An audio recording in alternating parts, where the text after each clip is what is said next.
Bonsoir à tous et toutes et bienvenue à cette présentation où je vais parler de l'opportunité de placer une partie de son épargne à Pourgue. Donc je vais partager mon écran pour dérouler cette petite présentation que j'ai préparée pour vous.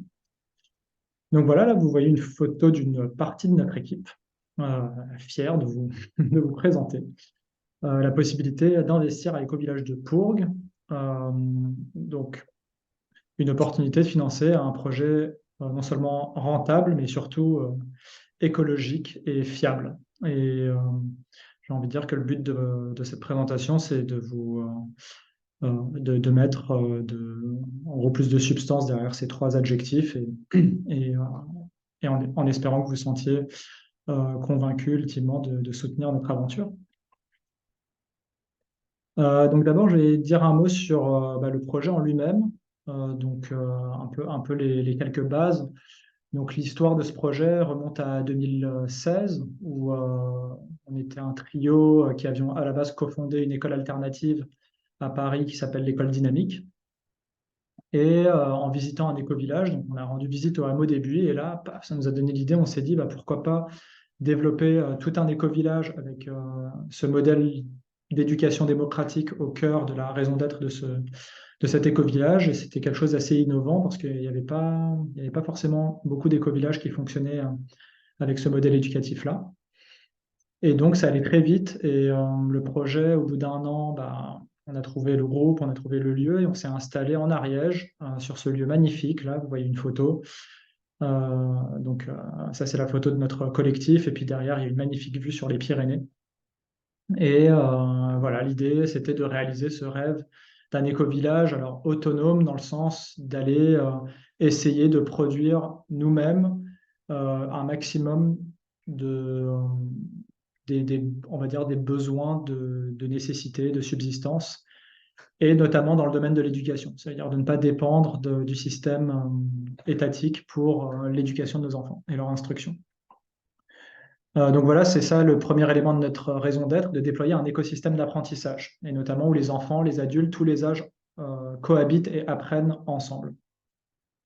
Et cultiver un mode de vie résilient et responsable, c'est l'aspect écologique du projet, qui est de développer une certaine autonomie alimentaire, de réduire notre consommation, nos déchets, de construire des habitats avec des matériaux biosourcés, écologiques.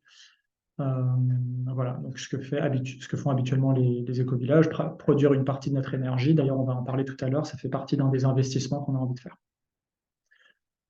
Donc, on a la particularité d'être un éco-village assez grand et rayonnant aujourd'hui. Donc, on a une quarantaine d'habitants, dont 15 enfants, et vraisemblablement, on va devenir plutôt une cinquantaine l'année prochaine.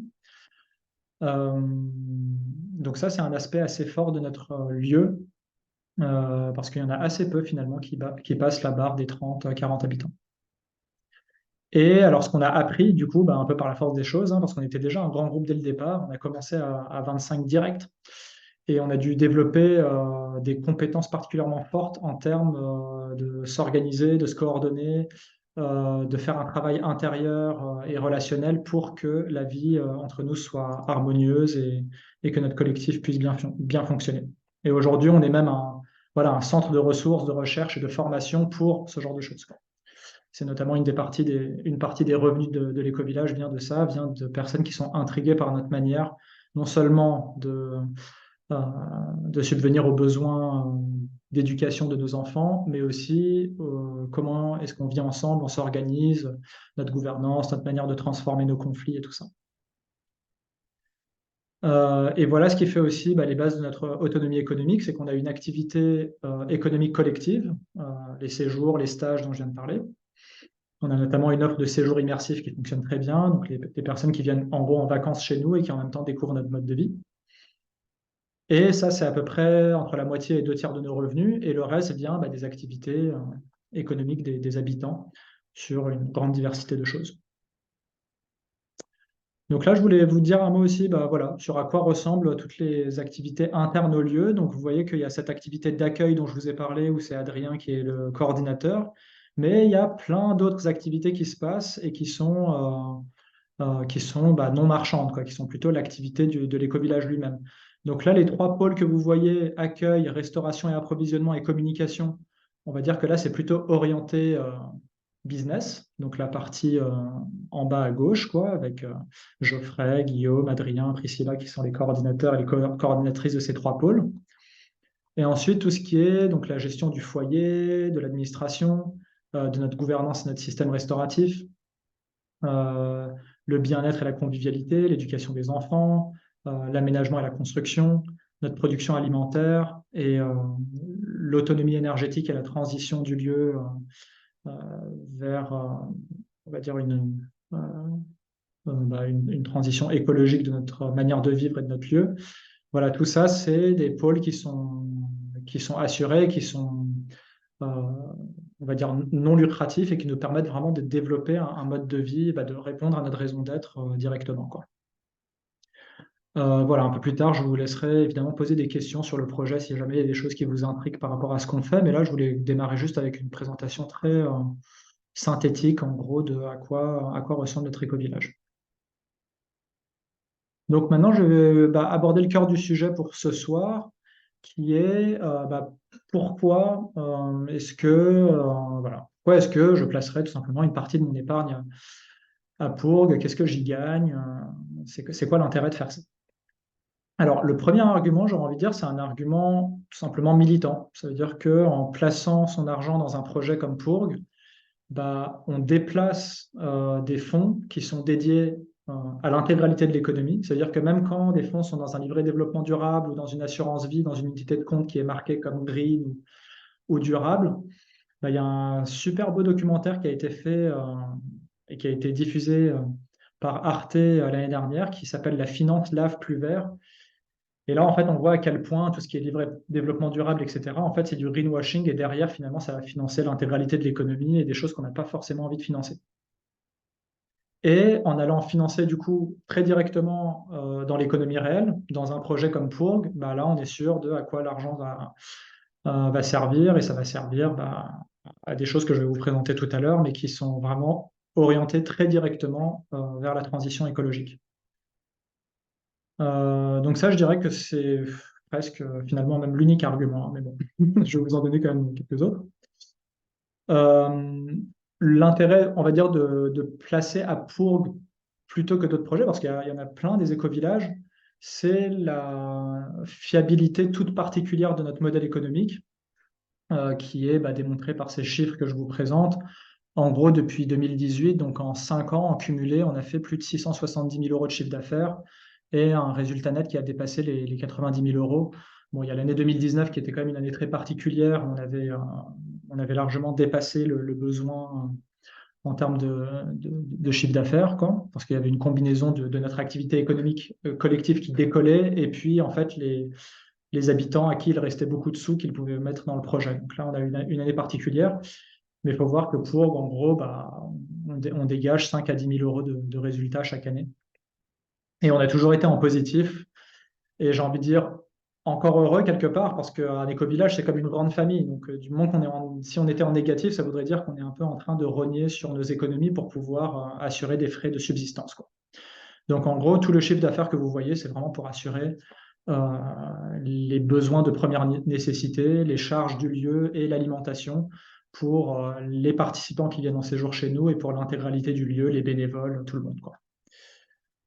Voilà en gros, et donc là, ce tableau, il est là pour illustrer qu'il y a franchement très peu de risques à venir soutenir notre projet parce qu'on a toujours réussi à démontrer que on gère bien notre budget et que on est sur un projet fiable.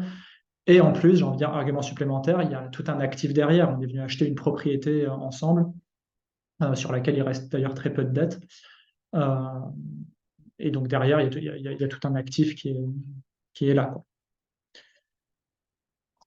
Donc après, probablement, ce qui vous intrigue, et en premier lieu, c'est à quoi servira l'argent que je place dans Pourg. Et c'est ça, je dirais, la principale question. En fait, il faut que vous vous sentiez motivé pour financer ce genre de projet, sinon, j'ai envie de dire, il n'y aurait pas un grand intérêt. En gros, en nous confiant votre argent, vous allez participer au déploiement de notre éco-village sur des choses sur lesquelles on n'a pas suffisamment de sous aujourd'hui assurer le financement. Donc là, on a dépassé les 70 000 euros déjà, donc on cherche encore 90 000 euros à peu près. Et bah, pour ces différents domaines, donc dans l'habitat, voilà, on a envie d'acheter 2 tiny houses pour les mettre à disposition de personnes qui viendraient faire des locations longue durée. Euh, il y a des habitants du lieu qui sont en train de développer des projets économiques dans le soin, dans une ferme pédagogique, un café associatif et tout ça, bah, il y a des dépenses d'aménagement, de construction.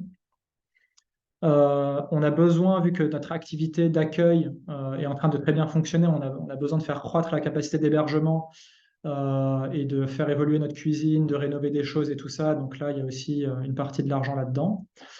Voilà, et le gros de l'argent, c'est surtout sur la transition énergétique, donc sur notre autonomie en eau et en énergie. Et l'idée, c'est que bah, on puisse retenir l'eau des toitures et d'avoir une mare de 1000 mètres cubes qui va nous rendre autonomes pour créer une zone humide et créer une forêt nourricière et avoir une partie de notre production potagère sur laquelle on peut utiliser notre propre eau. Et voilà, c'est un élément de résilience pour l'avenir, évidemment. Ensuite, sur l'électricité, on a envie de développer notre autonomie, donc panneaux photovoltaïques plus batterie. Et bah, pour chauffer la bâtisse, passer à des modes plus low-tech et basés sur du bois, plutôt que la chaudière fuel de la bâtisse qui consomme 5 000 euros de fuel chaque année depuis le début, quoi. Donc ça, c'est vraiment quelque chose où on a envie de sortir de ça. Et puis les solutions low-tech en bois nous ont semblé les meilleures par rapport à une chaudière à granulés ou à pellet qui, elle aussi, finalement, n'est pas ce qu'il y a de plus écologique parce que ça provoque des coupes rases dans les forêts. Enfin, il y a quand même tout un processus industriel pour fabriquer les pellets ou les granulés. C'est pas ce qui nous satisfait le plus. Donc, on va avoir voilà, poêle de masse, poêle bouilleur pour alimenter en chaleur la bâtisse pendant l'hiver. Voilà, puis le développement de notre production alimentaire, donc il y a des investissements à faire pour ça, et la mobilité, donc l'achat d'un véhicule qui permet d'utiliser une voiture plutôt que deux pour un grand nombre de nos déplacements, donc pour encore une fois là, réduire notre empreinte. Euh, voilà. Donc ça, c'est partout où ira l'argent. Et ensuite, alors quelque chose qui est assez rare, et je pense que vous obtiendrez ça sur aucun autre projet, c'est la souplesse avec laquelle on restitue les fonds. Ça veut dire que vous pourrez utiliser le compte de pompe finalement presque comme un compte épargne. C'est-à-dire que quand vous apportez 500, 1000, 1500 ou 2000 euros et que vous prenez des parts chez nous, enfin, à tout moment, vous pouvez partir en m'envoyant simplement un mail et on vous restitue les fonds immédiatement comme si vous retiriez finalement les fonds d'un compte épargne, quoi. Donc cette souplesse-là, elle est rarement donnée et c'est parce qu'on a confiance, on a une communauté tellement large en fait que chaque année, on va être un peu en campagne permanente et on va toujours encourager des personnes à prendre des parts et du coup elles remplaceront les éventuels sortants. Et en plus, ce qu'on recommande, c'est que les gens placent maximum 10% de leur épargne et comme ça, ils ne sont pas trop dépendants de ces fonds non plus. Donc, par exemple, quelqu'un qui va avoir 10 000 euros d'épargne, on va lui conseiller de ne pas mettre plus de 1 000 euros d'emploi, quoi. Et comme ça fait probablement qu'elle sera à l'aise pour laisser cet argent longtemps.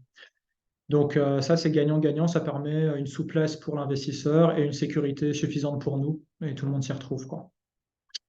Voilà en gros l'idée. Et après, alors une question que vous pourriez vous poser, c'est est-ce que j'y gagne quelque chose en termes de rentabilité financière? Alors aujourd'hui, ce n'est pas le cas. Là, on est en train de faire une demande d'agrément fiscal qui va nous permettre de recevoir des investissements défiscalisés à 25% à l'avenir. Mais on est dans le processus et c'est qu'à la fin de l'année qu'on saura si on peut défiscaliser. Et donc pour l'instant, ce sont des investissements avec 0% de rendement. Donc c'est surtout un investissement de cœur parce que vous aimez notre projet et un investissement militant parce que vous avez envie de soutenir des projets écologiques, quoi. Voilà ce qu'il en est. Et puis bah, quelques photos que j'ai prévues voilà, du chantier du café associatif. Donc il y a des choses pour lesquelles on a déjà eu on va dire un pré-relais qui a permis quand même d'avancer sur ces chantiers-là le temps de la levée de fonds. Le temps que la levée de fonds se termine et ensuite on restituera le pré-relais aux personnes qui nous ont soutenus. Donc voilà la ferme pédagogique où il y a déjà des animaux sur place, des enfants qui sont très heureux de les caresser. C'est des animaux tout câlins. Donc là, vous voyez les filles en train de faire les travaux de leur centre de thérapie et de soins. Donc il y a Iraya qui fait des soins psychocorporels avec la méthode Diaphreo. Il y a Priscilla qui fait des séances d'Ayurveda, donc consultation et massage. Et il y a ma compagne Marjorie qui fait des soins thérapeutiques maïeusthésie. Voilà l'installation des panneaux photovoltaïques avec la batterie qu'on a installée dans la buanderie. La mare de 1000 mètres cubes qui récupère les eaux de la toiture de la grange. Voilà, et très concrètement, donc il y a un petit processus administratif tout simple euh, prendre des parts. Donc concrètement, ce qui se passe, c'est que vous allez prendre des parts dans notre société coopérative d'intérêt collectif, euh, donc la société Éco-Village de Pourgue. Et puis, du coup, vous détiendrez officiellement une petite partie de notre entreprise et vous serez invité, du coup, annuellement aussi à une présentation à distance, à laquelle vous n'êtes évidemment pas obligé de participer, mais vous serez invité chaque année, à peu près vers mars-avril, à une présentation de notre bilan d'activité annuel. Donc là, par exemple, en avril prochain, on vous présentera sur l'année 2023, voilà ce qu'on a accompli, voilà comment est-ce qu'on a mobilisé les fonds, ce qui se développe à Pourgue. Donc vous aurez comme ça des nouvelles un peu chaque année. Et comme ça, pour les personnes qui ont aussi besoin d'un rappel régulier que, ah bah tiens, oui, c'est vrai que j'ai investi de l'argent à Pourgue, vous aurez comme ça un rappel par mail chaque année de, bah oui, tu as investi de l'argent à Pourgue, donc si j'en ai pas envie de le retirer, c'est OK à tout moment, quoi. Voilà, et concrètement, alors il y a un bulletin de souscription que vous allez remplir et m'envoyer avec un justificatif de domicile et une photocopie de votre pièce d'identité. Et voilà à quoi ressemble tout simplement le bulletin de souscription. C'est une page où on donne juste son nom, prénom. Voilà, on fait un virement vers notre compte. Donc là, c'est quand même ce qu'il y a de plus simple pour nous, c'est de nous régler par virement. Et voilà, donc un processus administratif qui est vraiment simple, qui devrait prendre pas plus de 10 minutes, franchement. Voilà en gros pour la présentation. Donc je vais arrêter le partage et puis je vais arrêter l'enregistrement. Et là, je vais ouvrir aux questions. Où est-ce qu'on- ah oui.